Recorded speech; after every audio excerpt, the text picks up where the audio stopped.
గతంలో నోటికి ఎంత వస్తే అంత అనేలా దువ్వాడ శ్రీనివాస్, అచ్చెన్నాయుడు దగ్గర నుంచి పవన్ కళ్యాణ్ వరకు అందరినీ ఇష్టం వచ్చినట్లు తిట్టారు. పైన జగన్ అండ ఉందని, అలాంటి మాటలకు మెచ్చి ఆయన ఏమడిగితే అది ఇస్తారన్న నమ్మకం. ఆ నమ్మకాన్ని జగన్ నిజం చేశారు కూడా. దువ్వాడ పవన్ కళ్యాణ్ వ్యక్తిగత జీవితంపై ఇష్టం వచ్చినట్లుగా మాట్లాడారు. ఏకపత్ని వ్రతం మన సమాజ లక్షణమని పెద్ద పెద్ద డైలాగులు చెప్పారు. కట్ చేస్తే ఇప్పుడు శ్రీను యూటర్న్ తీసుకున్నారు. అయ్యయ్యో, నా దగ్గరికి వస్తే గానీ ఆ బాధ నాకు తెలియలేదని చెప్పుకొస్తున్నారు. దీంతో జన సైనికులు దువ్వాడను సోషల్ మీడియాలో తెగ ట్రోల్ చేస్తున్నారు.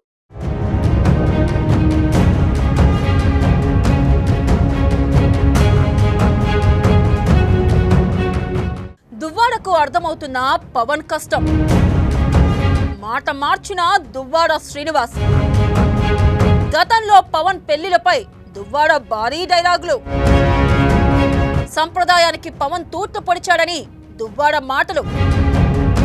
పవన్ విషయంలో దువ్వాడకు బాగానే సీన్ అర్థమైంది.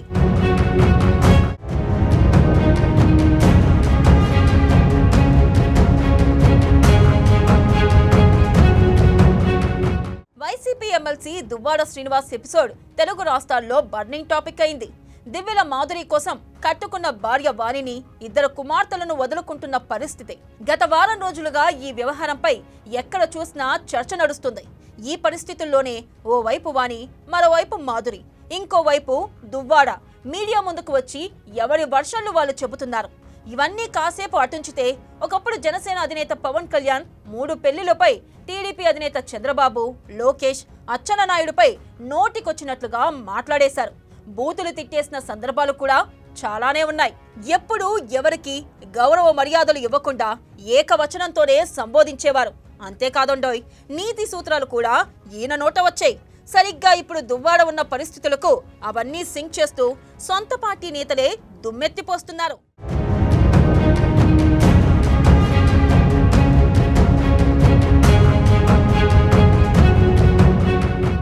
ఒక్కో మగాడు కొన్ని వేల మందిని పెళ్లి చేసుకోగలడు. కానీ పద్ధతి, సంస్కారం, హిందూ మతం వంటివి అడ్డు వస్తాయి. ఓ తెలుగువాడిగా ఏకపత్ని వ్రతమే మన మతం. ఒక స్త్రీనే పెళ్లాడి ఆ స్త్రీతోనే జీవితం పూర్తి చేయడం మన సంప్రదాయం. అటువంటి సంప్రదాయానికి తూట్లు పొడిచిన నీచుడు పవన్ కళ్యాణ్ అంటూ అధికారంలో ఉండగా నోటికి ఎంత మాట వస్తే అంత మాట అనేశారు. ఇప్పుడు దువ్వాడ ఎపిసోడ్తో పాత విషయాలన్నీ వీడియోల రూపంలో బయటకు తీసి మరీ కౌంటర్లు ఇస్తున్నారు జన సైనికులు. మాధురి వీడియోలు, ఫోటోలు పోస్ట్ చేస్తూ ఇవన్నీ దువ్వాడకే ఆపాదిస్తూ కామెంట్లు చేస్తున్నారు నెటిజన్లు. అధికారంలో ఉంటే అలా, లేకుంటే ఇలానా అంటూ దుమ్మెత్తిపోస్తున్నారు. ఈ విషయంలో సొంత పార్టీ నేతలు, కార్యకర్తల నుంచి కూడా ఇసుమంత సపోర్టు కూడా రాకపోవడం గమనార్హం.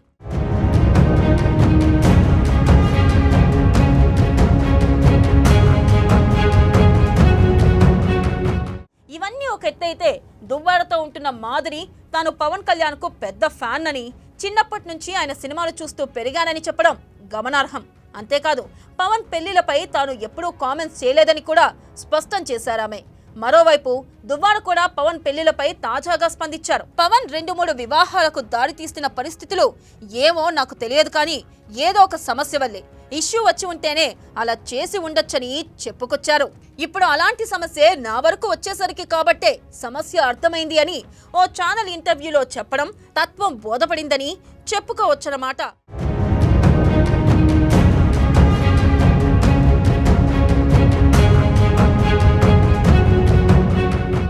అందుకే ఎదుటివారి వైపు వేలెత్తి చూపించేటప్పుడు ఒక వేలు అంటుంటే మిగిలిన వేళ్లు అన్నీ ఇటే ఉంటాయన్న విషయం మర్చిపోతే ఇలాగే ఉంటుందేమో. పవన్ విషయంలో దువ్వాడకు బాగానే సీన్ అర్థమైనట్టుంది. రేపో మాపో సేనానికి సారీ చెప్పినా పెద్దగా ఆశ్చర్యపోవనక్కర్లేదు. ఆలోచన లేకుండా ఏది పడితే అది మాట్లాడితే ఇలాగే సీన్ రివర్స్ అవుతుంది. మరి ఇప్పుడు జన సైనికులు ఈ మ్యాటర్ని తెగ వైరల్ చేస్తున్నారు.